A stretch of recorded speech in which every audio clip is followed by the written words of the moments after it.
Welcome to the Ari Hoffman Show on Talk Radio 570 KVI, your home for the politically homeless, streaming live at KVI.com and on the KVI app. If you want to be part of the most dangerous show on the airwaves, call or text the Warrior Injury Law Studio line at 206-421-5757. That's 206-421-5757.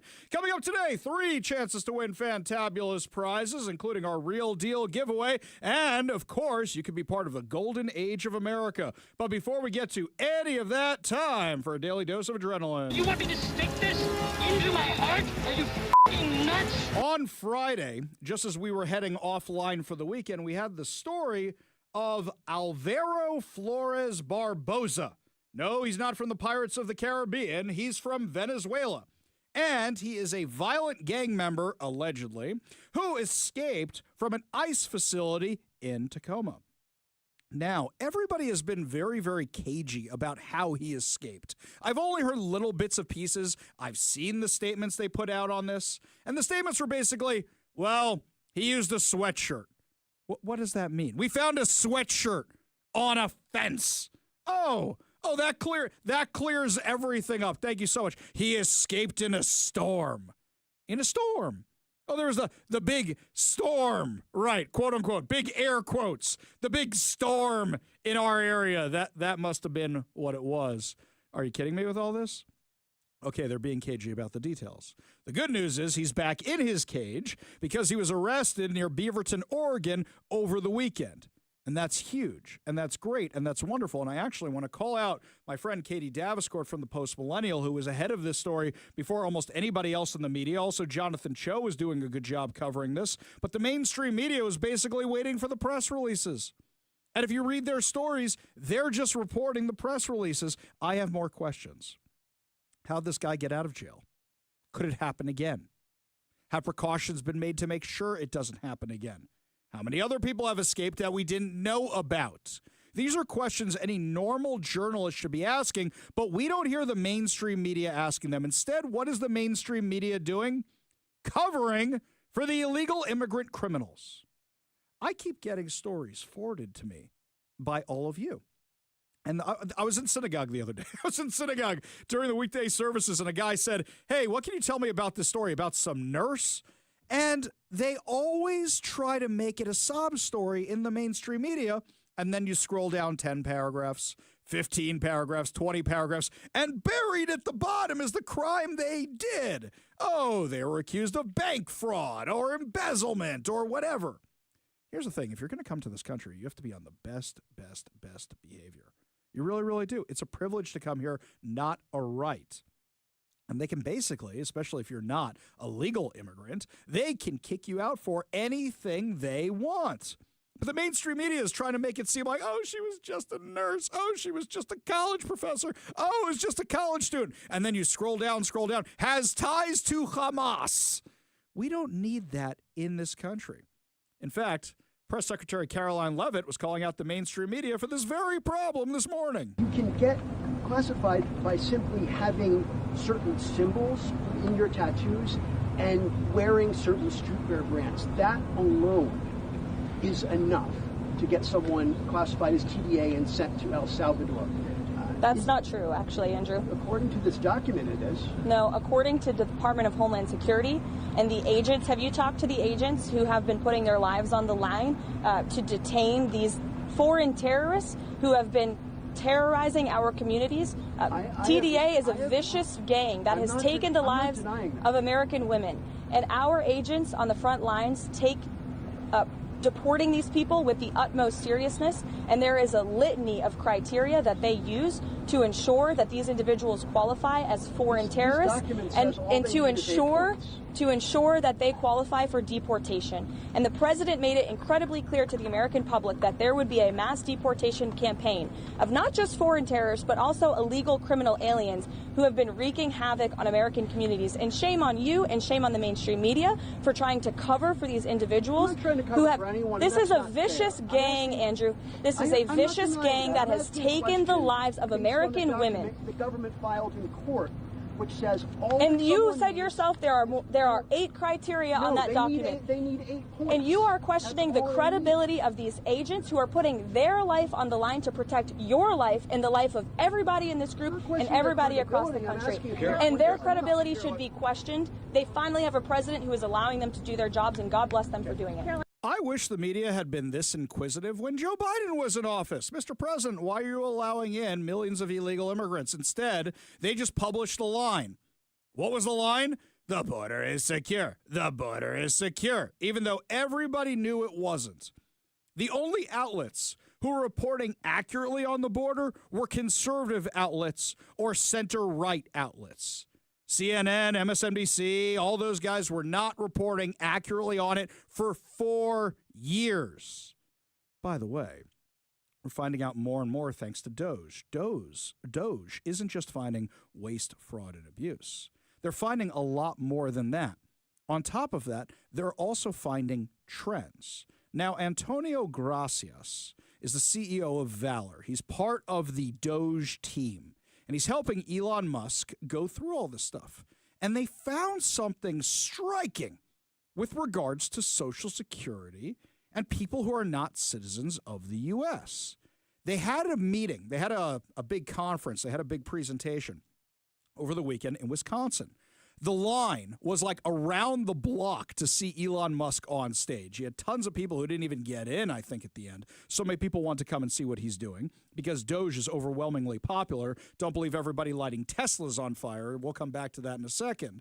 So what happened was he brought Antonio Gracias on stage to discuss what they found out inside Social Security. Listen to this. We started at the top of the system, mapping the whole system of Social Security to understand where all the fraud was. And there's a lot of great people there that showed us really a lot of waste. And so that came up with a big list of stuff they're working on. You've heard some of that already. But this is what jumped out at us. When we saw these numbers, we were like, what is this? In 21, you see 270,000 people, goes all the way to 2.1 million in 24. These are non-citizens that are getting Social Security numbers. Yeah, this is a mind-blowing chart. Yeah, just... This literally blew us away. Like, we went there to find fraud, and we found this by accident. And this isn't political, by the way. My parents are immigrants. Yeah, this country's been great to us. My brother and sister all born in Spain. I'm pro-legal immigration. This is not political. This is not political. This is about America and the future of America. And there are a lot of good people in the system that pointed us in this direction. I want to honor them right now, that work in the government today, who took risks to show us these numbers and tell us what's going on. Now, this is staggering that the numbers went up that much in the past few years, which is really giving away the game of what the Biden administration was trying to do, get a whole bunch of people into this country who are now living off of Social Security, Medicare, Medicaid, free flights, cell phones, subsidized housing, whatever the case may be, so they can be part of your voting system. Now you say, wait a minute, this doesn't mean that they voted. Okay. There is a difference between legal immigration and illegal immigration. There are ways that, of course, legal immigrants can get Social Security numbers. There are ways even that permanent residents can get Social Security numbers, which is an issue that needs to be addressed. We've grown the government so big that we don't even realize the multi-headed hydra that we are dealing with and the stuff we're going to keep finding. You think in that massive exponential growth of people on Social Security who are not U.S. citizens, you think you're not going to find illegal immigrants? You think you're not going to find criminals? You think you're not going to find gang members? I sent out a request to Doge Washington last night when I saw this presentation, and I said, is it possible to get the Washington numbers? Because you know what I would love to do, and we've discussed this in depth here on the show.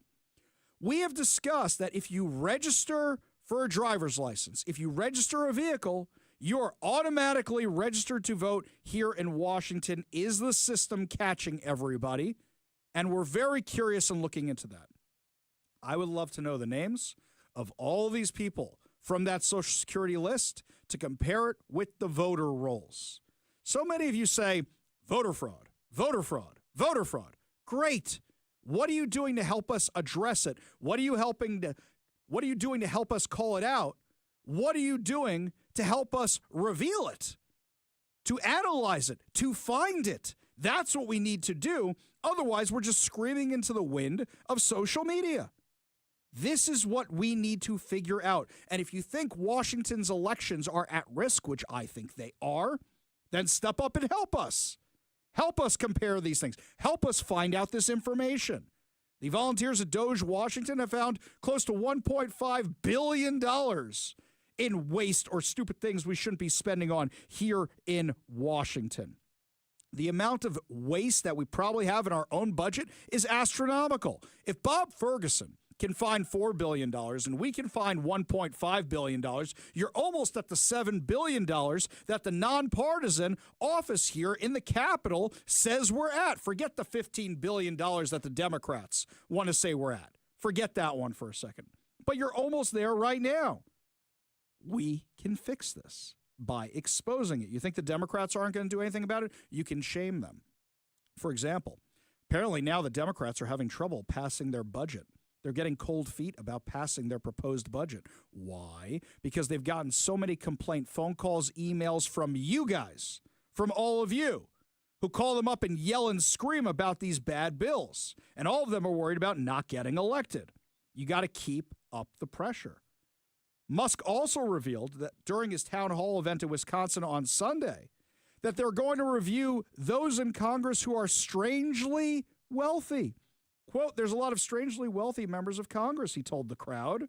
Musk said trying to connect the dots of how they become rich while earning, or how they get $20 million if they're earning $200,000 a year. Talking to you, Nancy Pelosi. Yeah, is there insider trading going on? Are there kickbacks going on? Doesn't make any sense. Look at what we revealed with Reuben Carlyle here in Washington. The guy passes the Climate Commitment Act. Next thing you know, the company he starts to address the climate stuff gets $40 million of your taxpayer money, and he's not the only one. I'm waiting to see where Jay Inslee washes up when he finally beaches himself. Who's going to be giving him the money? Because you don't pass all that climate insanity without somebody wanting to reward you on the other end. Oh, maybe it's Time Magazine. Did you see that Time Magazine featured Jay Inslee as some guy who made a difference in climate change? By the way, I've put out requests for comment to Time Magazine. What were the metrics they used to pick this, by the way? He's literally accomplished nothing. You can say, oh, I care about the climate as much as you want, but things only got worse on his watch. So what metrics? Or rather, does Jay Inslee have a new PR firm? Did somebody sign Jay Inslee as a PR client that they're putting out these puff pieces in Time Magazine on Jay Inslee? It's insane. Do you know what people are really upset about? And over the weekend, Pramila Jayapal is out there leading a protest against a Tesla dealership. I remember when she literally said one of the reasons she voted for the Inflation Reduction Act, which didn't reduce inflation, was because of all the anti-climate change stuff and the electric vehicle subsidies that were in the legislation. Now they're protesting Teslas. Now they're lighting Teslas on fire. How's that good for the environment? By the way, insurance companies will buy somebody a new Tesla if something happens to their Tesla. So you're only helping out Tesla in the long run when you do that stuff. It's absolutely insane. What is all this about? It's because the grift is being exposed. The grift is absolutely bonkers crazy. And then how many of these people that are benefiting from this are doing things like opening up the border so that the illegals can come in, so they can get them to vote for them, so they can continue the grift. You realize people are upset because their grift is being exposed. Why are people attacking Elon Musk and not Donald Trump? Because Donald Trump has been proven to be Teflon, and he keeps surviving. You charge him, his ratings go up. His polling goes up. You try to kill him, it goes through the roof, and it wins an election. Attacking Donald Trump does not get them where they want to go. So all this stuff about Elon Musk, and we know that a lot of these things are organized. We know a lot of these things are funded. We know a lot of these things are paid for by leftist organizations. It's because they know the grift is coming to an end. How much grift have we talked about in the homeless industrial complex just here in Seattle? You think there's not a ton in the federal government? Follow the money, and you will find out who's getting rich off all of this. And in the meantime, what are they doing? Compromising our public safety. Let's start with this Las Vegas guy that got arrested for lighting the Tesla dealership on fire. Here's what the police said about him. He indicates some very loose but self-proclaimed ties to the Communist Party USA social media group, as well as social media groups called Revolutionary Communist International, Hidden Palestine, Palestine Action, and a variety of other social media groups. That is part of our investigation, is to dig further into it and to be able to determine additional motive and other potential concerns. Oh, shock, shock, absolute shock. You're telling me this guy has ties to communism, Marxism, and terrorism? You mean the guy who lit the Tesla dealership on fire? He seemed like such a nice guy. This is why you have to watch who comes into your country, because what kind of terrorists or Marxists are you allowing in? Look at some of the ones we've elected to office, what they've done, especially around here in Seattle, and you know who I'm talking about. And meanwhile, the mainstream media seems to be covering for them. Why? Because the mainstream media is now getting subsidies from the government. How much money do we find out that the media outlets around here are getting? Not us, of course, but that they're getting from our own state government. You think a bunch of these guys aren't getting federal funding? Of course they are. People are worried the grift is coming to an end. These quote-unquote nonprofits, lots of people making money off the government, which is why they're fighting so hard to stop Elon Musk. Senator Josh Hawley was grilling a witness on Capitol Hill just the other day who was opposed to deporting the guy from Colombia, Khalil Muhammad, who has ties to terrorism. And he was asking him, why do you want to stop this guy from getting deported? It makes no sense. He's literally got ties to terrorism. And I've got to correct numerous inaccuracies there. Number one, as you very well know, United States law says that a non-citizen is inadmissible for entry into this country if they, and I quote, endorse or espouse terrorist activity or persuade others to do the same. That same law provides you can be removed for the same reasons. That is what Mr. Khalil has been accused of. He has further been accused of by the United States government lying on his visa application. That on its own would be sufficient to remove him from this country. He is being sued, as you and I sit here in New York court, by the victims of October 7th for terrorizing and assaulting Jewish students, unlawfully taking over and damaging public university property, and physically assaulting Columbia University employees. And you're telling me that it's McCarthyism to remove this individual? Senator, the deportation was started before that lawsuit, before that second question about what he was saying on his forms. No, this is what the government has alleged in open court, Mr. Stern. This is the basis for their removal proceedings. And our law makes clear if you endorse or espouse terrorist activity, you can be removed from this country. He has done so. He's been accused of doing so from the beginning. He's been accused of lying to get into the country. I'm amazed that you're saying that this is McCarthyism. Senator, you weren't here when I quoted part of what Justice Brandeis was talking about the back at a case where there's somebody that was convicted for supporting the Communist Party because they were talking about violence as a political solution.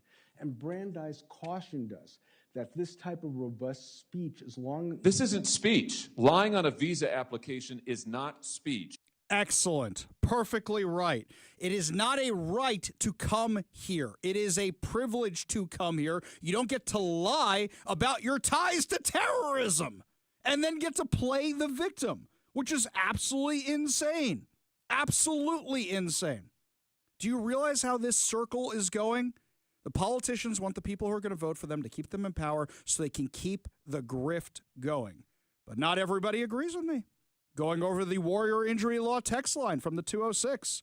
The rhetoric about paid protesters is making us all look absurd. You live here. You know these people. Most are not getting paid. And using that line makes us sound paranoid. You're right and you're wrong, 206, and let me tell you why. What did we find out after the protest on college campuses? We found out that a lot of them were being paid for by the Tides Foundation, by Rockefeller, by Soros. Where do you think they got all the tents from? Where do you think they got all the supplies from?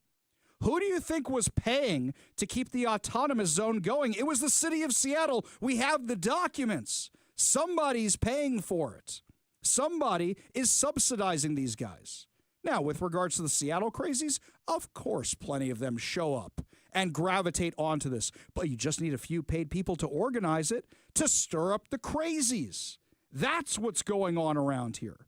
That's what's happening around here. I love all these anonymous Instagram pages that pop up to promote these events and then go dormant. Somebody's spending the time doing that.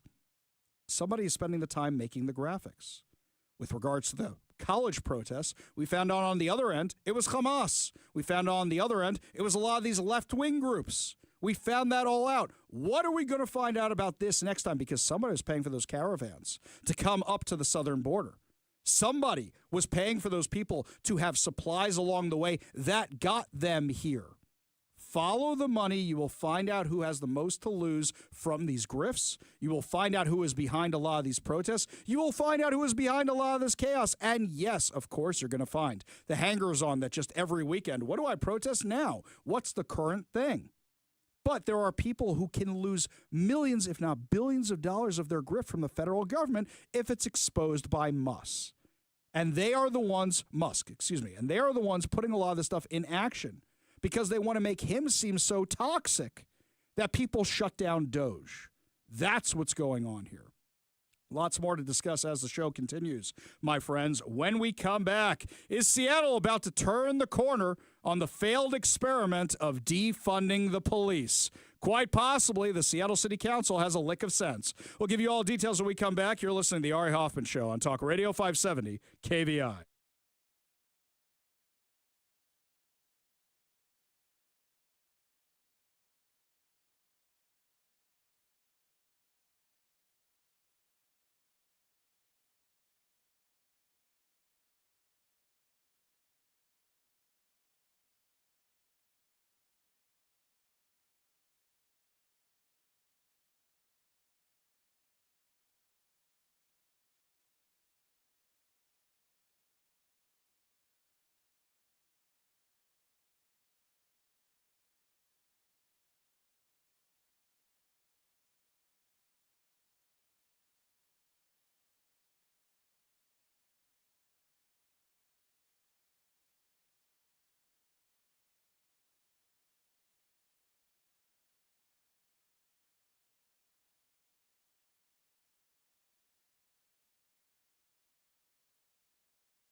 I feel like the Messiah might be on his way. The Seattle City Council, the thing that dragged me into politics, might be about to reverse its failed defund the police experiment. Question is it too little, too late? I want to know what you think. 206-421-5757. That's 206-421-5757. On Tuesday, Councilmember Rob Saka spoke with members of the council's Public Safety Committee about his recently introduced Resolution 32167 that will sever ties with any previous commitments to defund the police. Now, this resolution recognizes work has been done to improve public safety, including appreciation for first responders, reversing defund commitments, progress on a consent decree, police accountability, and a more diversified public safety response. Does this actually mean anything? No. But the left is going to fight it really, really hard because it's basically the city saying, yeah, we're not going this direction anymore. We're going back to common sense. Here's what he said. This resolution reverses any prior commitment or pledge by past councils to defund or abolish the police. We know that these statements were routinely cited by departing police personnel as a reason for leaving. He's 100% right. He's 100% right. We've lost over 700 police officers. We have the lowest staffing levels we've had since the 1950s. They don't look like they're turning around anytime soon. So, good. It's about time. Better late than never. But is it too late? You lost over 700 police officers. They went to different departments. Why would they roll the dice on coming back here? Especially given the fact that now they have to deal with all the drug addicts and homeless people everywhere, and they don't get to be cops protecting people. Instead, they get to be glorified EMTs in some cases, or coroners. And you never know which way the political winds are going to shift. So do you think it's too little too late? Or do you think this might actually make a difference? I love that Seattle Mayor Bruce Harrell is trying to split the baby on this one. He's trying not to upset the activists, so he does whatever lefty thing they want. But then he says Seattle has made significant progress on reimagining policing since we agreed to the federal consent decree over a decade ago.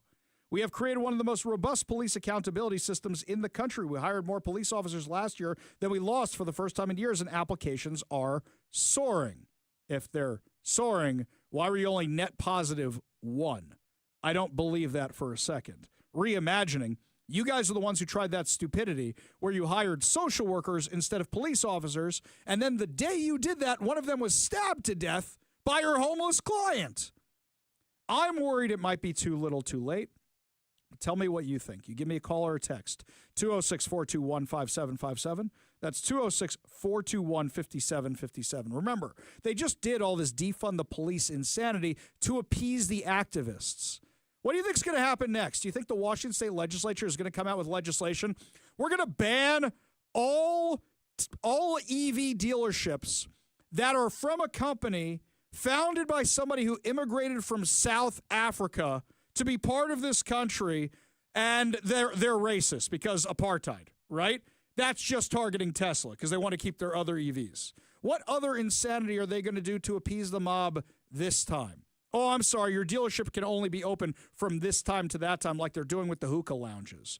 Have you seen this stupidity? So they're worried about the uptick in violence in these places that are open late, in clubs that are open late, hookah lounges that are open late. They're not addressing the key problem. They're trying to say, oh, we need to close them at a certain time because nothing good happens after 2 a.m.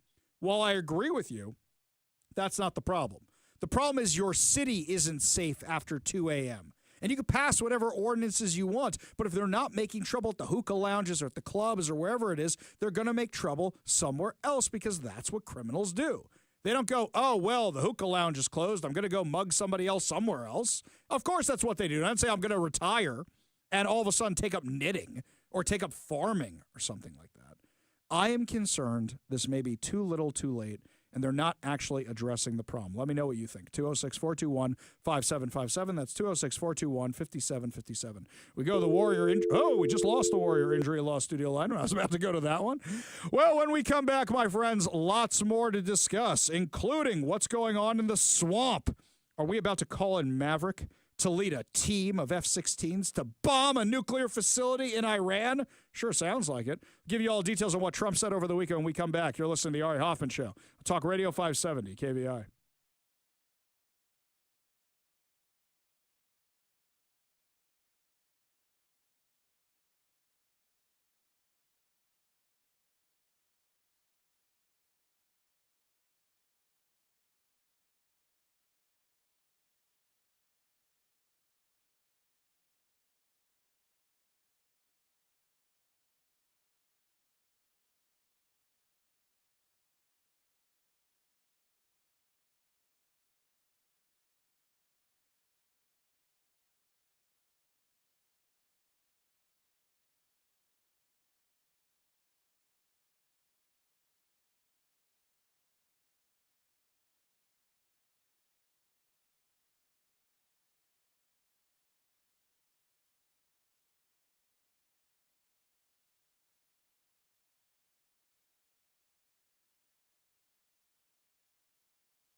Did you know the people in the Biden administration were planning for Joe Biden's death while he was in office?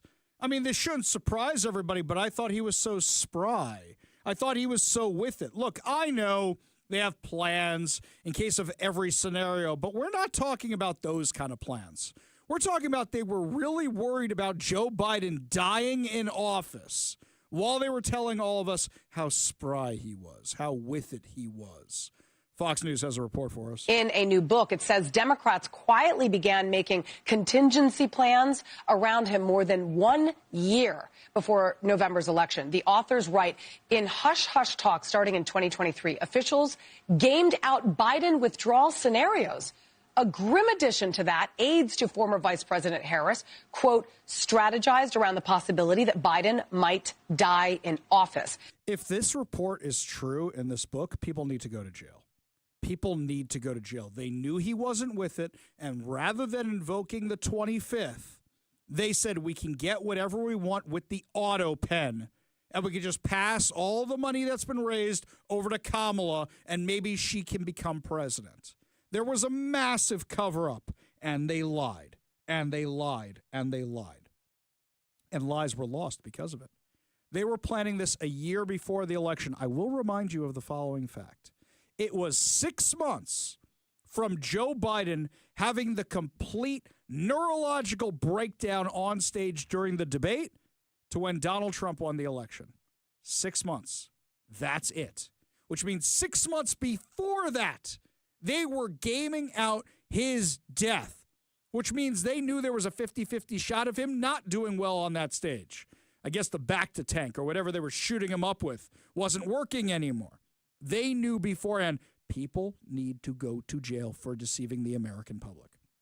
I don't know what crime we can actually file this under, but people need to go to jail or people need to be held accountable. Everybody in that administration knew what was going on and said absolutely nothing. Did absolutely nothing about it. By the way, Kamala Harris would have had a better chance getting elected if she was the sitting president. Then it would have just been, she's the president. She's taking over. Oh, we feel so bad for her. We feel so bad for Joe Biden. Oh, that's so sad. You would have skipped all the Hunter Biden laptop stuff. You would have skipped what happened at the debate. He could have just gracefully said, you know what? I can't do this anymore. I'm sorry. My mental faculties aren't what they were. I'm getting old. I'm passing it off to Kamala. She would have had a whole year to do a real election. Thank God she didn't. But she would have had a whole year for it and would have gotten the sympathy vote as well. And let's not forget, his decisions had real-life implications. Joe Biden, both while he was vice president for Barack Obama and while he was president, did everything he possibly could to fund Iran. And what did Iran do with all the money that was given to them? Oh, please don't develop a nuclear bomb. Pretty please. Can we push that off like a decade or something? That was the Iran nuclear deal, by the way. It was, oh, pretty please. Don't develop the bomb. We'll give you lots of money. What'd they do with the money? As the number one state sponsor of terror in the world, they gave the money to other terrorist groups. The Houthis, Hezbollah, Hamas. They destabilized the entire Middle East. It was almost a year ago that they launched over 300 ballistic missiles and drones at Israel. And the U.S. had to help defend Israel. This is all because of Joe Biden's lousy foreign policy. In fact, you remember we played this about a year ago. It was while people were sitting in those bomb shelters in Israel, they had a call for action that they wanted their government to do. Bomb, bomb, bomb, bomb, bomb, Iran. Bomb, bomb, bomb, bomb, bomb, Iran. Bomb, bomb, bomb, bomb, bomb, Iran. Bomb, bomb, bomb, bomb, bomb, Iran. Bomb, bomb, Iran. What country's got a feeling really if you see them bomb Iran. Bomb, bomb, bomb, bomb, Iran. Well, now it looks like it might be about to happen. On Sunday, U.S. President Donald Trump threatened to bomb Iran and impose secondary tariffs if the sponsor of terrorism does not come to an agreement with the White House over its nuclear program. Last week, Tehran rejected direct negotiations with the Trump administration. Trump told NBC in an interview, if they don't make the deal, there will be a bombing. It will be a bombing, the likes of which they have never seen before. There's a chance that if they don't make the deal, that I will do secondary tariffs on them like I did 4 years ago. What a secondary tariff is anybody who buys anything from Iran, they get tariffed also. They get sanctioned also. And now it looks like this is going to happen. Does that mean he's going to call in Tom Cruise and Goose's son with all the F-16s, and they're going to maneuver straight down this trench to the point you're seeing. Oh, wait, that's Star Wars. Right, but is it not that? We're going to go after their nuclear facilities. Odds are it would probably be the U.S. giving Israel the bombs they need to go after the nuclear facilities, not necessarily the U.S. doing it. According to the Times of Israel, Tehran's foreign minister sent a response through Oman to Trump, saying its policy was not to engage in direct negotiations with the U.S. while under its pressure campaign and military threats. On Sunday, Iran's president said direct negotiations with the U.S. have been rejected, but Iran has always been involved in indirect negotiations, and now, too, the supreme leader, Ayatollah Khamenei, has emphasized that indirect negotiations can still continue, which basically means they're stalling for time. That's what they do. Terrorists stall for time. That's exactly what's going on here. So should we bomb Iran? 1,000% we should, and take out their nuclear capabilities. The problem is, can we do it safely? Can we do it successfully? They know what's coming, and they've been preparing for this for years. We go to the Warrior Injury Law studio line, take a call from George in Enumclaw. George, what's up, man? Hey, I just wanted to remind you about the auto pen. You know, Biden, if he didn't know what he was doing, then did we just have a bunch of staffers running amok and saying, who needs a pardon, man? Yes. And actually, if you look at his foreign policy, if you look at his domestic policy, it was clear every secretary of every department was running their own agenda, none of them in concert with each other because some of them conflicted with each other. The Trump administration, like him or hate him, they are all working together for that common goal. In fact, the Signal chat even showed us, even when they disagree, they're all working together for the same goal towards the same end.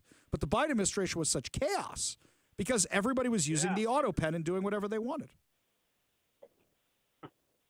So is any of that legal, or is that going to hold? That's a good question. See, now we should really be evaluating what was signed with the auto pen and who is doing the signing. I assume they have login with the auto pen, and we should find out who is actually using that thing and find out what they signed with it. George, appreciate the call. Appreciate you being part of the show. You want to be part of the show, you give us a call or a text at 206-421-5757. That's 206-421-5757. Got about a minute left. We go back to the Warrior Injury Law studio line. Take a call from Eric in Renton. Eric, what's up? Ari, you've got it wrong twice. You said Tom Cruise flies F-16s. Oh, they're F-18s, aren't they? Did I say F-16s? Yes. Yeah. You did it twice, Ari. I was thinking, I'd give you a pass on one. Roasted. Says it again. I'm calling in. Oh, that's fair. That's very, very fair. In fact, you know, one of the F-18s they flew in the movie are now one of the Blue Angels. One of the actual aircraft became a Blue Angel. Oh, I did not know that. That's very cool. They turned one of the Super Hornets into a Blue Angel. I don't know which number it is, but I'm sure you could do some Googling, and you can tell me which one it is. Eric, very deserved, very correct. Thank you for the phone call. Thank you for the correction. You want to be part of the show, give us a call or a text at 206-421-5757. That's 206-421-5757. When we come back, speaking of navigating down this trench to the point you're seeing now, a Star Wars actor stupidly says white fans reject black heroes. Clearly, they don't know who Lando is. We'll give you details when we come back. You're listening to the Ari Hoffman Show on Talk Radio 570 KVI.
I gotta tell you, I am tired with everybody crying racism all the time. It doesn't help you sell movie tickets. Just ask Snow White how that worked out for her. Ask Rachel Zegler.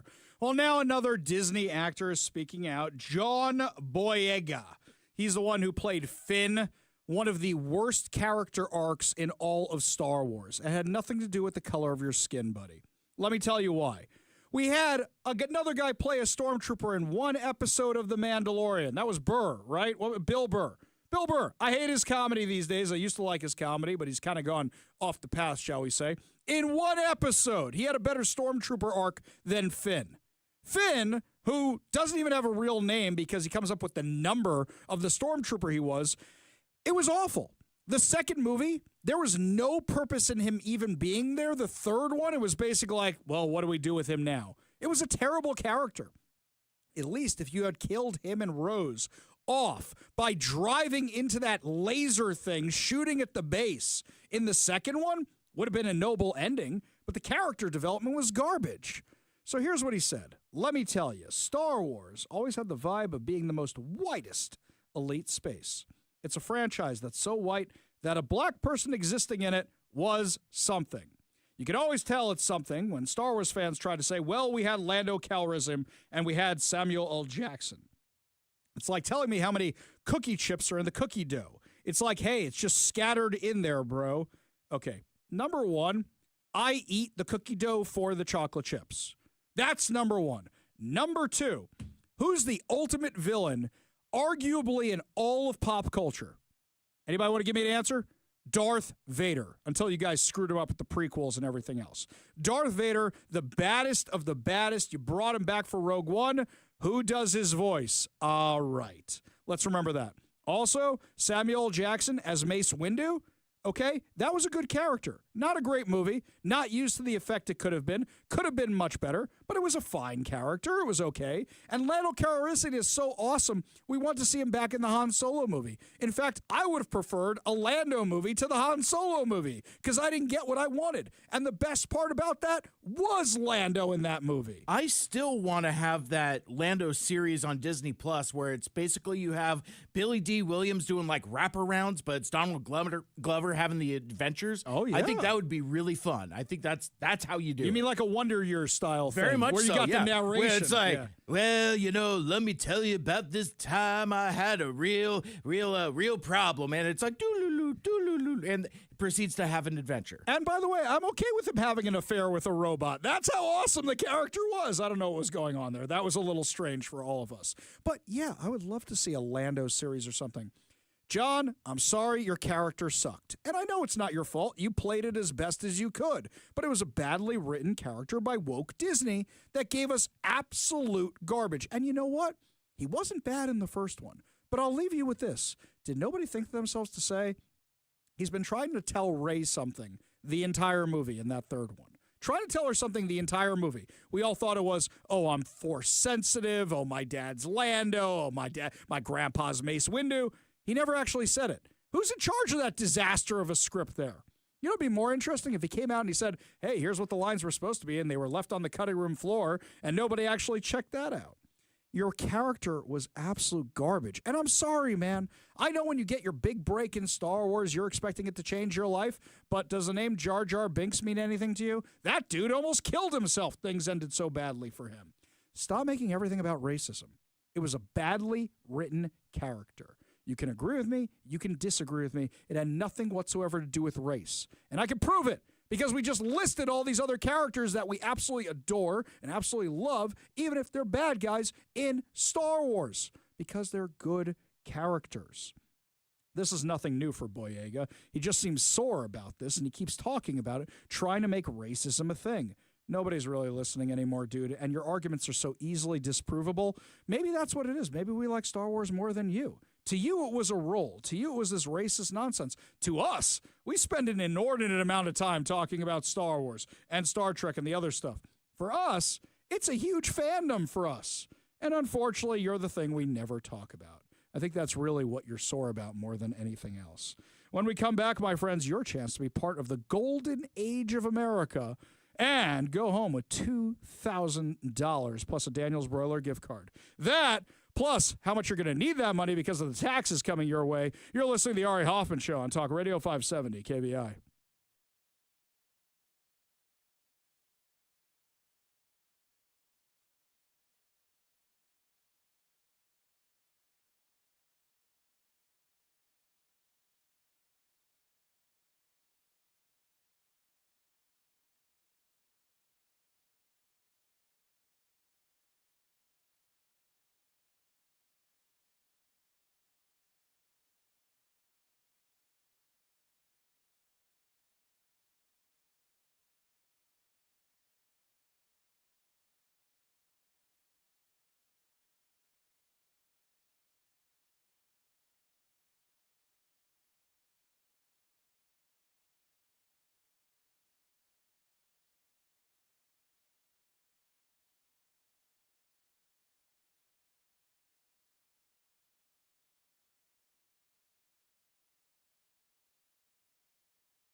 Welcome to the Ari Hoffman Show on Talk Radio 570 KVI, your home for the politically homeless. Streaming live at KVI.com and on the KVI app. If you want to be part of the most dangerous show on the airwaves, call or text the Warrior Injury Law Studio line at 206-421-5757. That's 206-421-5757. Coming up at 4:45, your chance to win fantabulous prizes as Mike and I review the latest movies. But before we get to any of that, my friends, it is time for your chance to enter the golden age of America. The golden age of America, I call it. It's begun. Indeed it has. Indeed it has right now. I can proudly proclaim that the golden age of America is upon us. Indeed it is. But we're going to usher in a new golden age of American success. Yes, we are right now. So here's what you have to do, my friends. You have to text the keyword I give you, just the keyword, not your name, not your phone number, not your address, not your favorite foods, nothing else, just the keyword, only the keyword that I give you. And then you will be entered to win our contest. You'll be entered to win a $2,025 and a Daniel's Broiler gift card. So the word today is push. As in push it real good. P-U-S-H. As in push those buttons when you text us. But just the word push. P-U-S-H. Text that number. Text that word to 206-421-5757. That's right. Text that word to 206-421-5757. I'm going to sing at you now. Exactly. That's so good. That's so good. By the way, if you ever listen to the words of that song, they're really awful. Ironically enough, it's the presentation in the Barbie movie that underscores why those lyrics are so profoundly upsetting. I sang it to my wife at karaoke one time, and I literally interrupted myself singing to go, these lyrics are awful. This is a horrible song. Yes, as in I want to push you around. Well, I will. Text the word push, P-U-S-H, to 206-421-5757. That's 206-421-5757. Your next chance to win comes up at 8 o'clock. Remember that you have until 5 o'clock to enter the word push to 206-421-5757. Check out danielsbroiler.com to reserve your table, place your takeout delivery order, and more. That's right, my friends. Your chance to be part of the golden age of America. Well, and thank you, Ari. You do an incredible job and such an important voice. Thank you very much, Ari. Well, thank you, Mr. President. Very kind of you to say so. That's so affirming when I get to hear that all the time. Meanwhile, you're going to need that money really, really bad because over the weekend, Washington lawmakers decided it was a good idea to hit you with another 6 cents per gallon in gas taxes. That's right, and this time it wasn't just the Democrats. They were joined by some Republicans as well. Fox 13 has a story for us. Well, drivers could be paying more at the pump this summer as legislators eye a gas tax bump to close a multi-billion-dollar budget gap. Reporter Albert James is showing us why some lawmakers are pushing to up an already high gas tax and the mixed response from Republicans. This is unprecedented in terms of where we're at in transportation. Legislative leaders on both sides of the aisle say the current resources available aren't enough to meet the state's transportation needs. They say increases in construction costs have created a $1 billion shortfall that could balloon up to $4 billion in 6 years. While they're proposing various different cuts and ways to streamline construction, they say they ultimately need more money. If we were to use our existing resources alone, it would mean significant delays to projects all over the state. It would mean suspending workforce development initiatives at ferries and state patrol, and it would mean inadequate transportation system for Washingtonians. To bring in more revenue, the two chambers offer different solutions, like the Senate authorizing tolls on State Route 520 beyond the floating bridge, and the House implementing an annual fee for more fuel-efficient cars. However, both proposals include an increase to the state's gas tax. Currently, Washington has the country's third highest tax at 49 cents a gallon, last increased in 2016. The Senate proposal would increase that by 6 cents in July, while the House would add 9 cents. Both would annually index to inflation in the years after. Nobody likes to raise taxes. You know, my side doesn't like to raise taxes, but, you know, the realities of life are what they are. And in order to make this system work, it takes money. No, that's not accurate. In order to make this system work, you need fiscal responsibility. And I don't see any evidence at all that there's any fiscal sense in Olympia anymore. We have Republicans supporting this nonsense? Are you kidding me? Any Republican who supports an increase in the gas tax should be primaried. Here's what you should be doing, number one. Are we giving these jobs out to the highest bidder? I assume that we are. And if they don't get the job done, do we pull the contracts from them? Or is it like Sound Transit, where we just keep paying them and paying them and paying them, even though they do a terrible job? How much deferred maintenance is there? Because they've spent the money on bike lanes and not actually fixing roads or anything else. How much deferred maintenance is there? How long have they ignored this stuff for? You guys dug this hole. Now you want us to bail you out? And you know what's going to happen? 2-3 years from now, when the roads are still a disaster, you're going to say, well, we just need more money. No, you need to do a better job of managing our roadways. They're an absolute disaster. Whoever's in charge should be fired. If these things are going so badly, then you know what? We should have heard the director of the Department of Transportation talking about this for years now. Instead, all we hear about is climate change, climate change, climate change. Oh, we need to buy new hybrid ferries like Governor Jay Inslee said. That's all we hear about.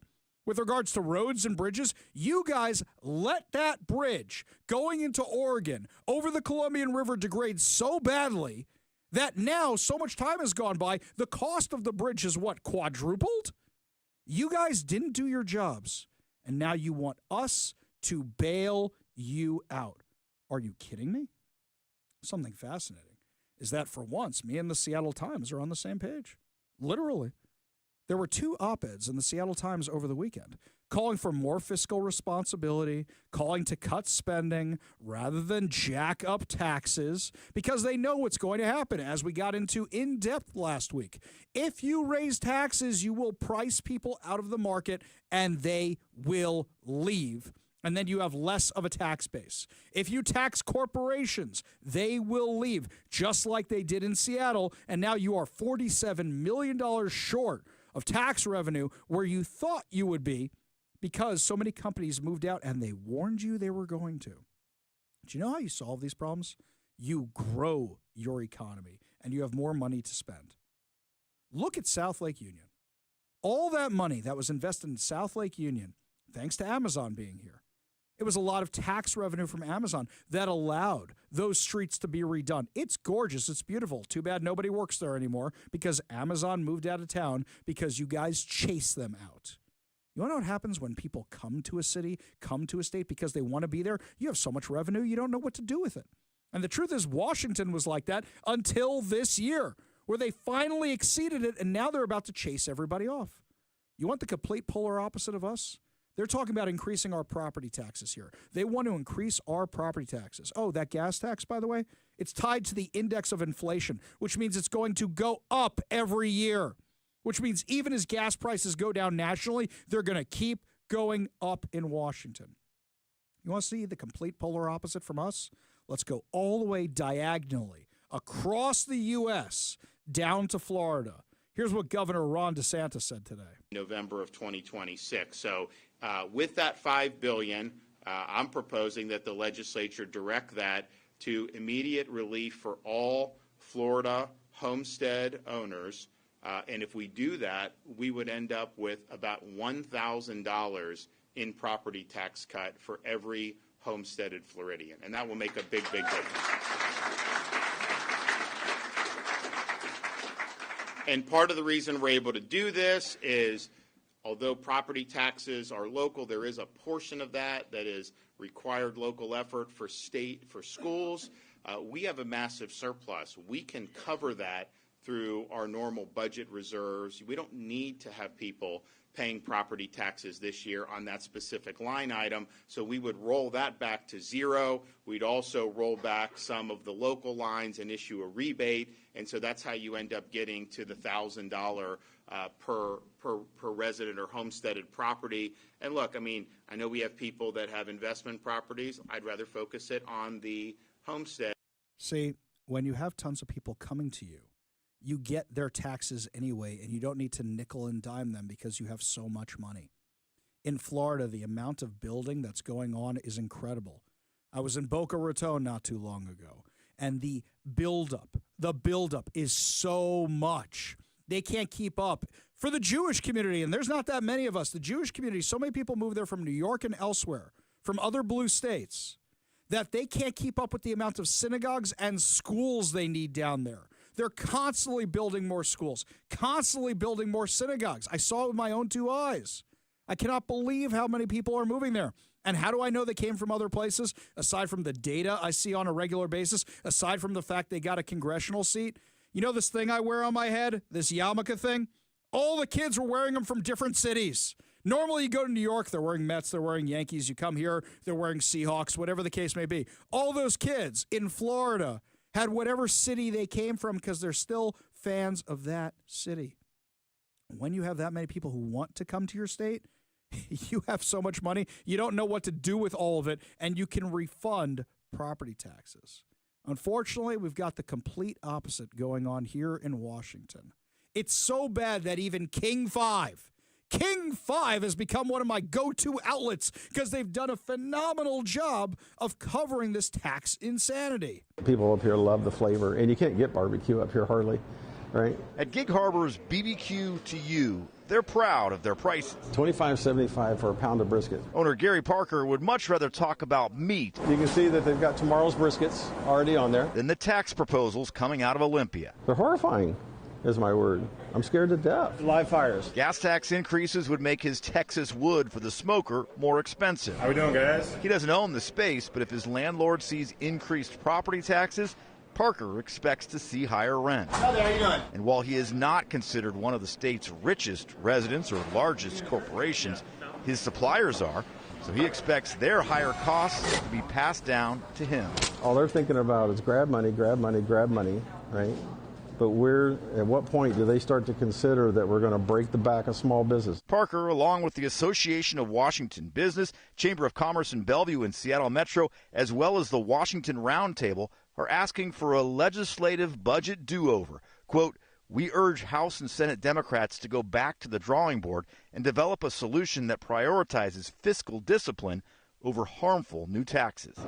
Democrats say they prefer new taxes to deep cuts to schools and state services, and say targeting the wealthiest makes sense. What we're trying to bring back through a series of modest and careful and fair taxes, we are trying to bring back that hope and joy to Washingtonians that frankly have been living under a very regressive tax structure. Back here at BBQ to You, the owner wishes state lawmakers would act more like small business owners. I can't spend what I don't have, or I'll go out of business. Gary Parker will end up passing his increased costs on to his customers, but he knows eventually that will burn him. Are you willing to pay $30 a pound for that brisket? Are you willing to pay $40 a pound for that brisket? What is the threshold? Drew Mickelson, King 5 News. By the way, saw this today in real life. So they're having trouble getting people to go to downtown Seattle, right? Because of the crime, because of the bad reputation, because of the homeless, because of the drug use. People just don't want to go downtown anymore. They just don't. Okay, weather's getting nicer. Sunday was nice. The traffic around here was insane, by the way, because of all the closures. So you know what that means? People are out and about again. And a lot of them had sticker shock when they went to the waterfront, when they went to the Seattle Aquarium. So Sarah Murdoch she has this account called Adventures with Sarah Murdoch. She looks like a travel blogger. She wrote this: "I went to the Seattle Aquarium with some friends yesterday. Haven't been in a while. Tickets are now a shocking $47.95 to get in. I cannot think of a museum in Europe that expensive. Not the Louvre, not the Vatican. Add to that parking. At a surface lot, 2 hours was $50. If I wanted to stay 4 hours, it was $100 plus tax. WTF, Seattle. This is why I don't go downtown and why I live in the city. I don't know how anyone can afford this city, Seattle." This, by the way, is the $50 hour a lot. I've parked there since the 1980s. I ended up across the street in a garage for $42 for 2 hours. Insanity. And people wonder why downtown isn't thriving. So I thought to myself, yeah, you know what? We used to take the kids to the aquarium all the time, and it's okay. I haven't been there since they redid it, but it was okay. Not for $47. That means my family of 5 is spending almost $250 to go to the aquarium, plus another $50 for parking. Never mind the snacks and souvenirs that come with that.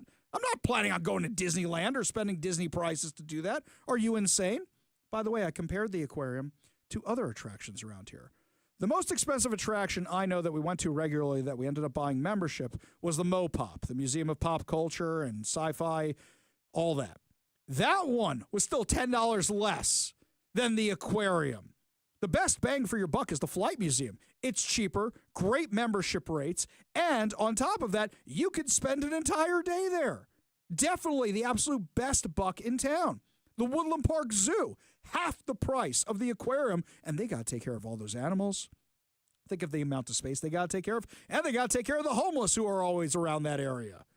What are they charging that much money for? Yeah, there's no reason to go down there. There just isn't. Are they using the aquarium to pay for the waterfront project?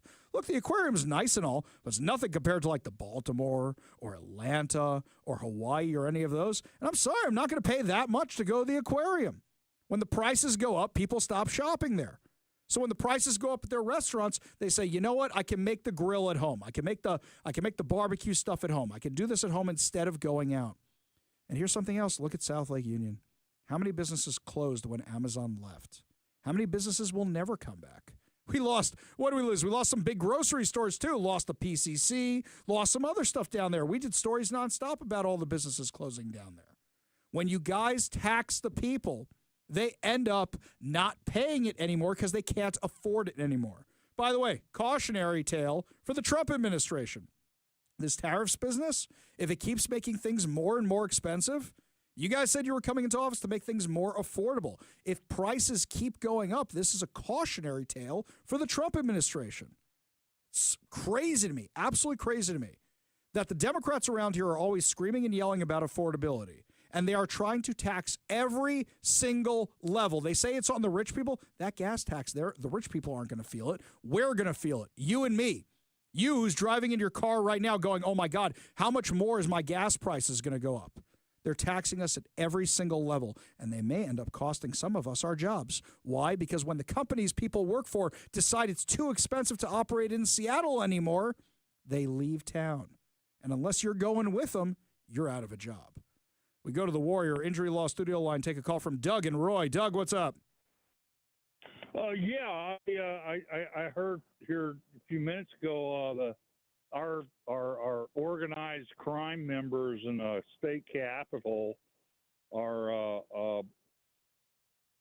they haven't increased gas taxes since 2016. Oh, yeah, we did that in depth last week where we were making fun of them for that narrative. So they're not claiming the Climate Commitment Act was actually a tax. They're taking the narrative of our lawmakers who say, it wasn't a tax. We taxed the oil companies, not you. Yeah, well, the oil companies aren't going to eat it, and they rolled it over onto us. I really don't like that Fox 13 went along with the narrative of the Democrats like Jay Inslee.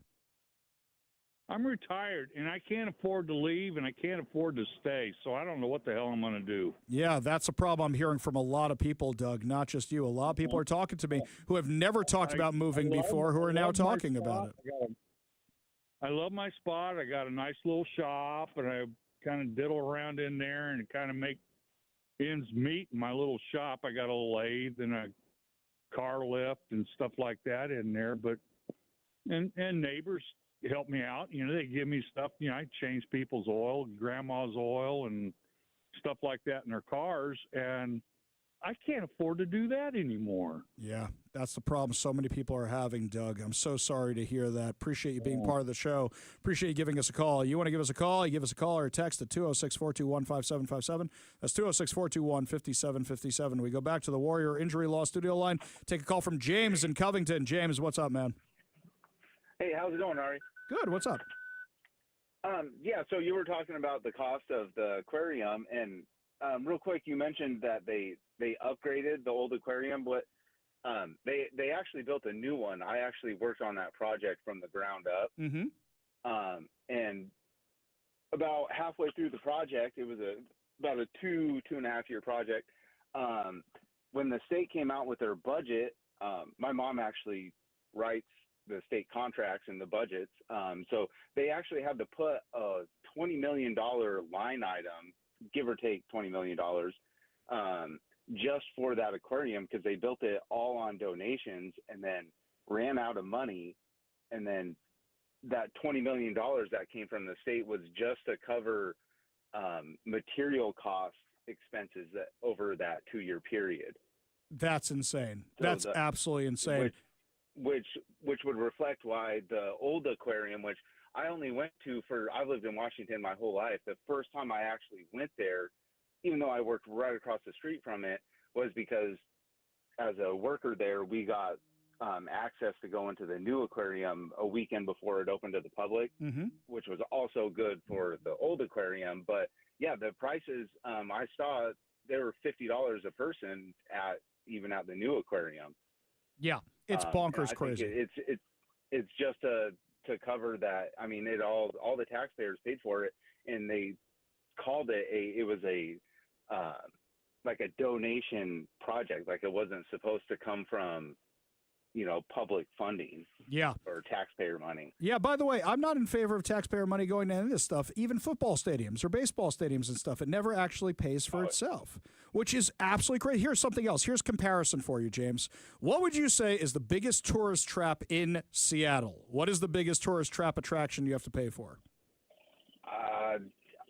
I don't know. I would probably call the waterfront, because the Space Needle was actually a lot cooler than the waterfront. Okay, so I'll say the Space Needle for a second. All right, let me say the Space Needle. Okay, the Space Needle is literally almost $10 cheaper than the aquarium, and that's the biggest tourist trap in town.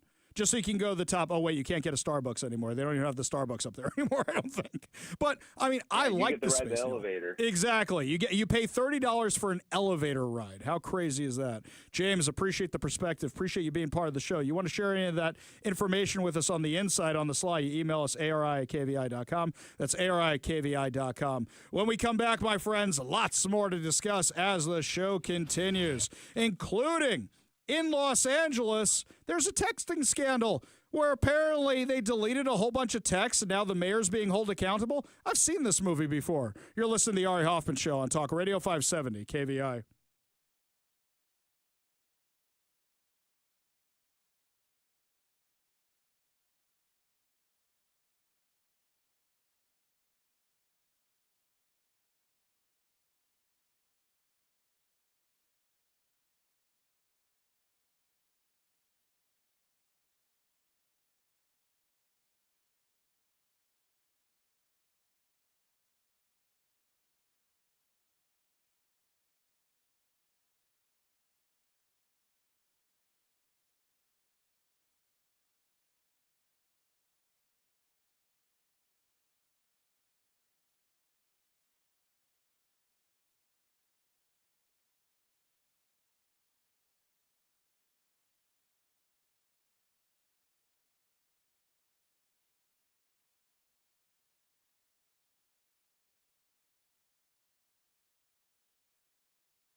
You know that scene in the original Back to the Future when Marty's at Lorraine's house, his mom's house, and they're watching TV, and he's clearly seen I know this one. It's a classic, right?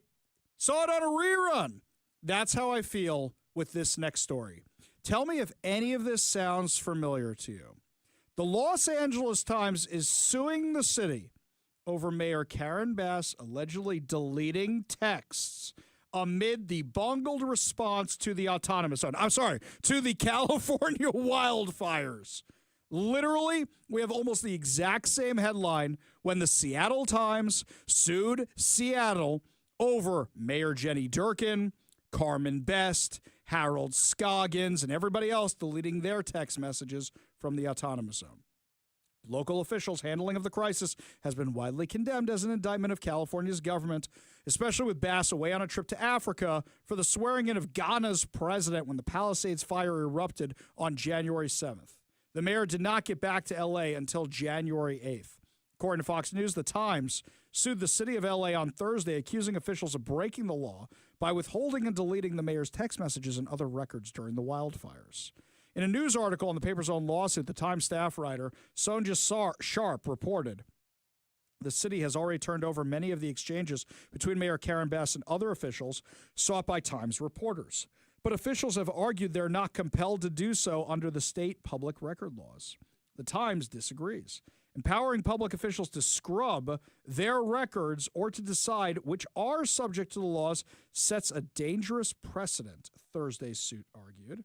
It's bigger than these text messages, outside counsel for the Times said. The city seems to believe they can destroy whatever they want, whenever they want, and that they don't have a duty to the public to retain public records.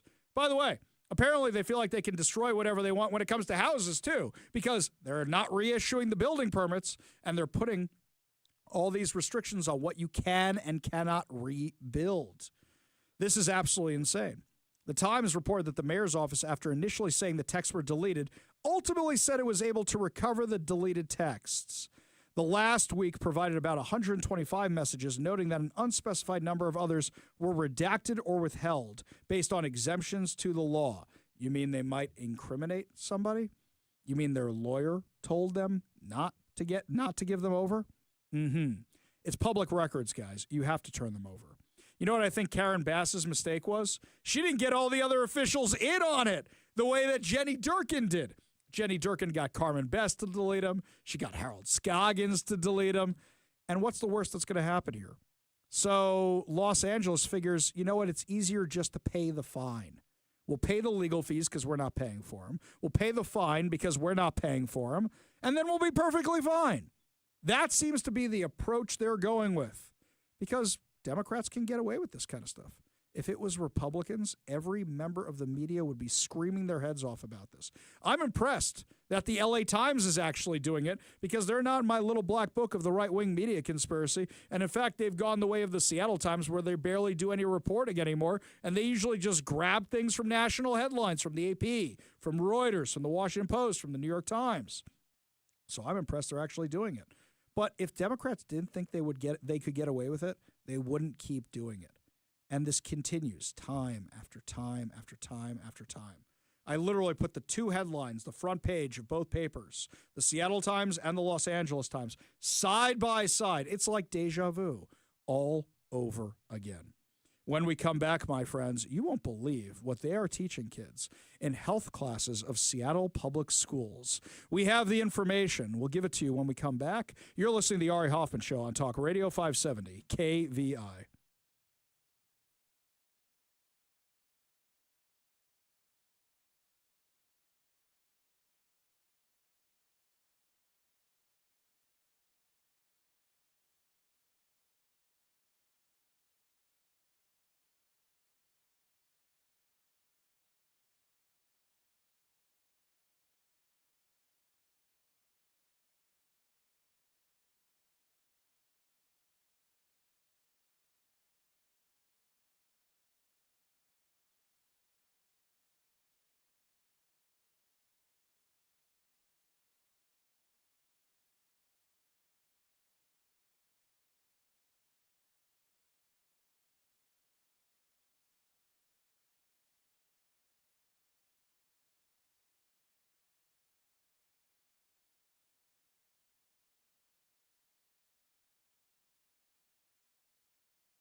We've been getting a lot of submissions from people in public schools about some of the stuff that's being taught to the kids.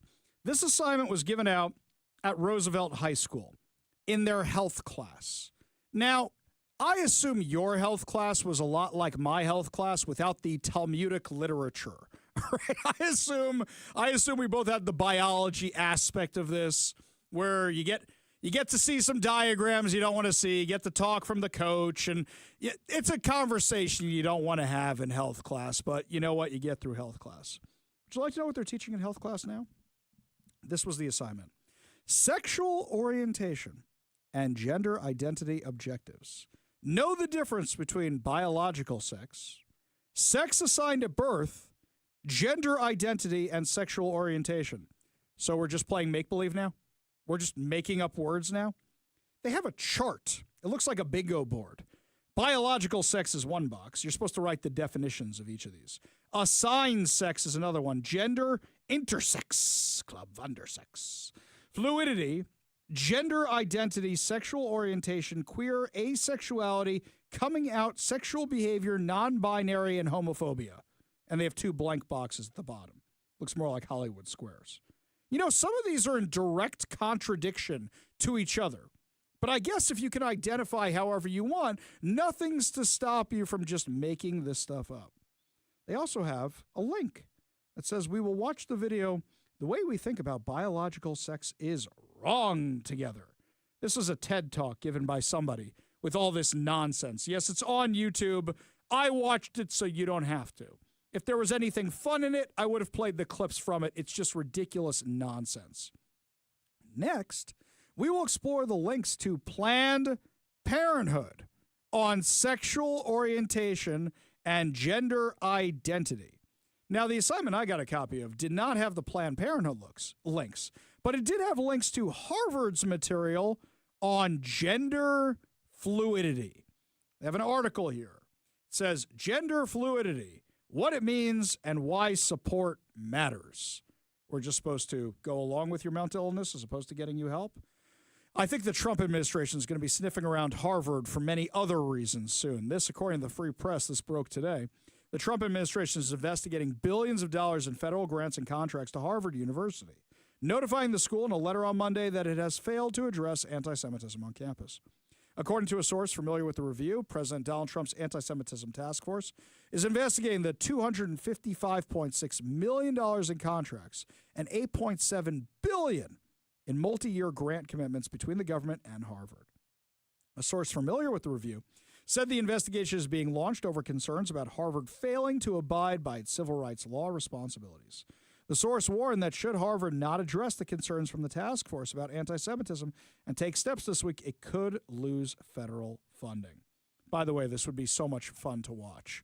It would be so much fun to watch another one bite the dust. I can't wait till they get to UW.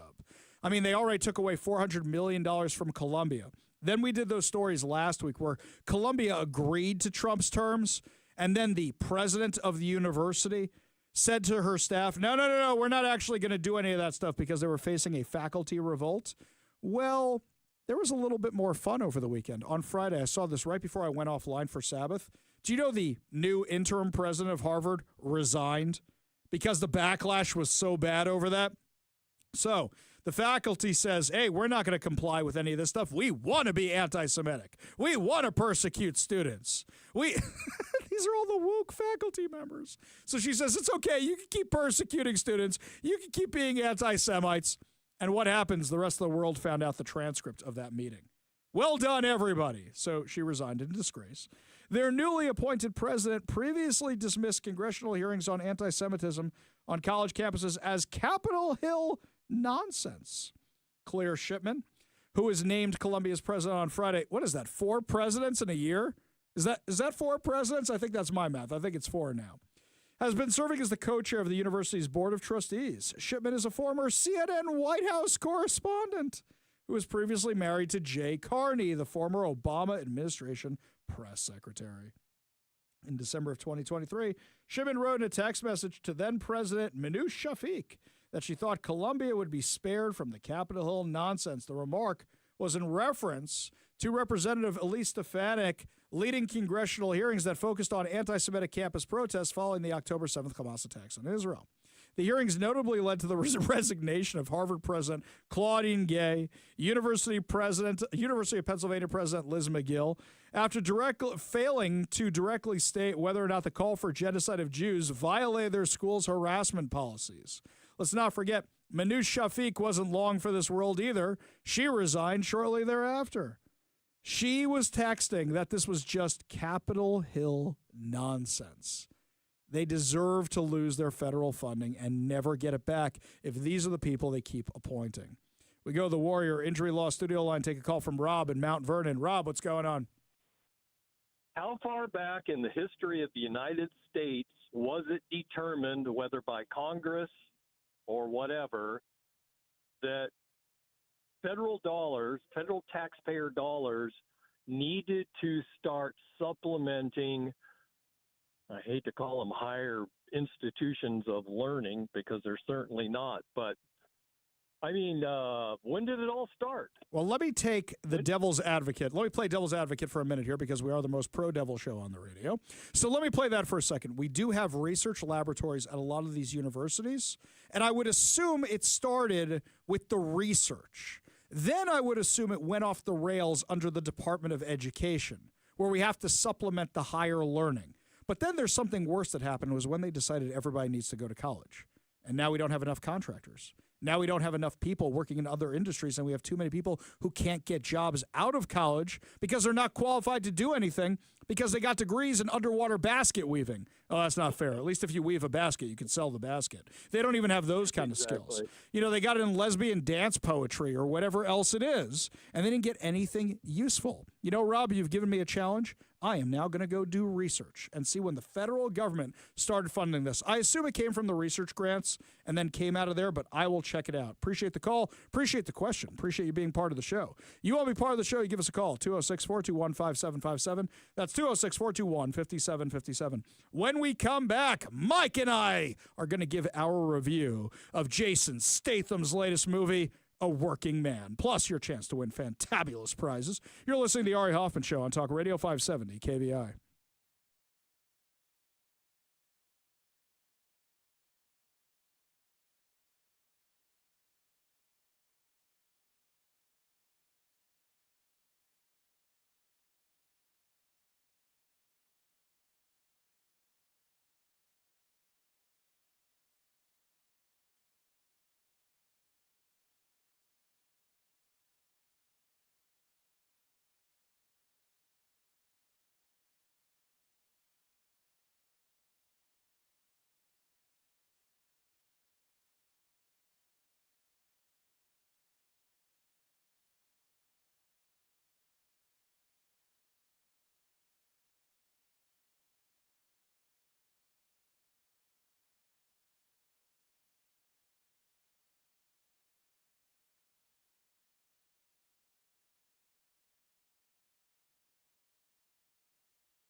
Well, my friends, Snow White continues to plummet, and I think one of the worst headlines we saw was a working man beats Snow White. That's all kinds of terrible, my friends. I don't think we would encourage that. But me and Mike and young Zach had the occasion to go see A Working Man, and thank you to our friends over at Allied Global Marketing for letting us come on down and check out the movie. It was a lot of fun, but we head on down there to go see A Working Man, and here's my problem with it. I was expecting pure adrenaline garbage like The Beekeeper. And instead, I got them trying to make this a real plot and a real movie. And I'm fine with that, but I guess I was expecting something different, and it didn't really measure up to the drama it was trying to infuse into the movie. Now, I had a good time. I thought it was decent. I thought it was fun, but my measure for success is The Beekeeper. If that sucker's on an airplane, if that sucker's on TV, I will watch the rest of it. I will sit there coming out of the shower in a towel, and I will watch it. This one, I just hope incidentally, Ari, I hope I never have the opportunity to sit next to you on a plane. You watch profoundly inappropriate movies on you watching The Beekeeper on a plane? Get out of here. Yeah, if it's on the plane, I'll watch it. Yeah, why are you watching movies wearing a towel, by the way, too? Put some damn clothes on, you freak. That's a fair point also. I will say with regards to this, it's fine. It's okay. It's not something you have to go see right now, in my opinion. Mike, what'd you think of the movie? Well, I'm glad you don't, brother, because a lot of people do. I love it. Ari Hoffman, doesn't like the number one movie at the box office. We started the segment with talking about how A Working Man beat Snow White. I like this movie so much, I saw it twice. I took my sweetie to it over the weekend because she wanted to see it also. We celebrate the catalog of Jason Statham in our house, and I like to get on my high horse on my big microphone and get all esoteric and philosophical about the movies and why I like them and explain them. My wife, on the other hand, has a more straightforward approach. She's like, it's a Jason Statham movie. I liked it. Fair. No more, no less. I told the nice lady with the clipboard that I do wish that A Working Man, the movie, was as fun as its marketing. Yes. Because, like, you look at all their social accounts, and they've really leaned into the blue-collar aspect of A Working Man. I'm very interested to see how this movie will do in its second weekend, because I think there are a lot of Ari Hoffmans running around expecting The Beekeeper. This is a very different movie than that. And I thought, foolishly, that would perhaps hurt its positioning because, you know, we want a certain degree of dumb action. I liked it. I like Jason Statham movies. It's a gritty pulp thriller. It's from Amazon, so it's in the tradition of Amazon's other offerings. Think Reacher and Bosch and The Terminal List and Jack Ryan, you know, that kind of thing. So it's very much in keeping with that. And I'll take that analogy even further in that this almost feels like the difference between the Tom Cruise Jack Reacher movie and Reacher, the TV show with friend of the show, Alan Richardson. Yeah. And I like this version better. I like this as a Jason Statham movie as opposed to like a 6-part Amazon series, but it's cut from that same cloth. It's based on a novel. It's based on a series of novels. And here's a name for you. Ari, you read Batman comics in the 90s just like I did. The novel was written by Chuck Dixon. Really? Who wrote Batman comics for, through most of the 90s. So it has that hard-edged crime pedigree. It's not as zany and silly as The Beekeeper, and I think that's where you and I kind of part ways a little bit, because, you know, Jason Statham has had an illustrious career in various other professions other than just being a working man. He's been the mechanic. He's been on the bank job. He's been the transporter. He did the Italian job. He's now a working man. He's the beekeeper, and he's been spy as well. Yes. So to me, this is a quote-unquote Jason Statham movie. And I appreciate being a fan of his. He's a guy that has a firm grasp on the trajectory of his career. He's probably not as fast as he used to be. It's not as much high-flying martial arts. This is more gritty and realistic. This is kind of, he's trying to settle into that Liam Neeson kind of elder action type of role, but the dude can bring the heat. And seeing it a second time, Ari, this movie's funnier than you remember. Because like it took me like a third of the movie to realize it's not Beekeeper, but once I got there and I got dialed into it, but the second time through, I knew exactly what it was and I had a blast with it. Highest recommendation from Big Mike. I will say there was something refreshing about it with regard to the damsel in distress isn't a damsel in distress.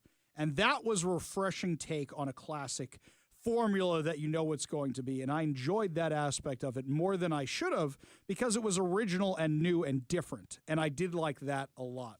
The Beekeeper, the Beekeeper. I can't believe I just said The Beekeeper. A Working Man is in theaters right now. Go see it and pummel Snow White at the box office, just like Working Man did over the weekend. One last thing, so to your point, somebody on Facebook asked me and said, so it's Beekeeper 2, right? I'm like, no. Beekeeper 2 is going to be Beekeeper 2. Right, Beekeeper 2 is Beekeeper 2. Because that's happening. That's going to happen. Right. This is a totally different movie, which is why I went into it expecting when you have the director of The Beekeeper and Jason Statham, it was going to be more like that. Before I forget, your chance to win fantabulous prizes. Today we're giving away two tickets to an advanced screening of G20 when the G20 summit comes under siege. U.S. President Daniela Sutton, played by Academy Award winner Viola Davis, becomes the #1 target. See G20 on Prime Video on April 10th. All you have to do in order to win these fantabulous prizes is be caller number 10 at 206-421-5757. That's 206-421-5757. Caller number 10 will win two tickets to an advanced screening of G20. Phone lines are open now. Give Mike a call for your chance to win at 206-421-5757. That's 206-421-5757. When we come back, Trump administration is continuing to kick illegal immigrants out of the country, and the left is losing its mind. We'll give you the latest insane stories when we come back. You're listening to the Ari Hoffman Show on Talk Radio 570 KVI.